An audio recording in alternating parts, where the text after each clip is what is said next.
अगर ट्रंप फिर से ओवल ऑफिस में आते हैं तो ये कनाडा के लिए बड़ा खतरा साबित हो सकता है। हाल ही में कनाडा के प्रधानमंत्री जस्टिन ट्रूडो के एक पूर्व सलाहकार ने इस बात की ओर इशारा किया है। उन्होंने बताया कि ट्रंप की नीतियां, खासतौर से उनके प्रस्तावित भारी व्यापारिक टैरिफ, कनाडा की अर्थव्यवस्था पर गहरा असर डाल सकते हैं।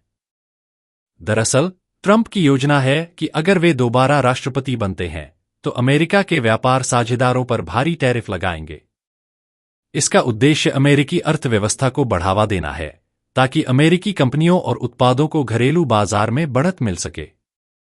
हालांकि इस नीति पर बहस हो रही है, लेकिन अगर इसे लागू किया गया तो इसका सबसे बड़ा असर कनाडा जैसे देशों पर पड़ेगा जो अमेरिकी बाजार पर निर्भर हैं।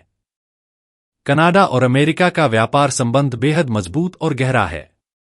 दोनों देशों के बीच हर साल अरबों डॉलर का व्यापार होता है और कनाडा का एक बड़ा हिस्सा इसी पर निर्भर करता है कि उनके उत्पाद बिना किसी रुकावट के अमेरिकी बाजार तक पहुंच सकें।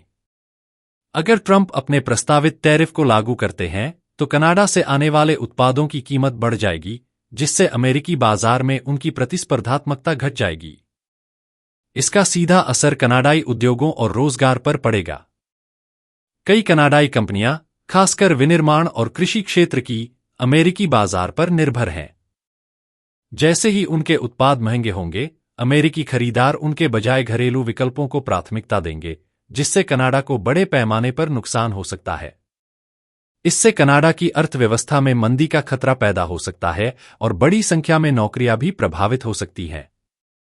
अब सवाल उठता है कि क्या ट्रूडो सरकार इस संभावित संकट का सामना करने के लिए तैयार है? क्या कनाडा ने कोई रणनीति बनाई है ताकि वह अमेरिका के साथ अपने व्यापारिक संबंधों को बनाए रख सके और इस टैरिफ के प्रभाव को कम कर सके? कनाडा के सामने यह बड़ी चुनौती है कि वह अपनी अर्थव्यवस्था को मजबूत बनाए रखे, खासकर ऐसे समय में जब उसके सबसे बड़े व्यापारिक साझेदार के साथ संबंधों पर खतरा मंडरा रहा है। कनाडा के लिए यह स्थिति चिंताजनक है और ट्रंप की वापसी कनाडा की अर्थव्यवस्था के लिए बड़े झटके का कारण बन सकती है।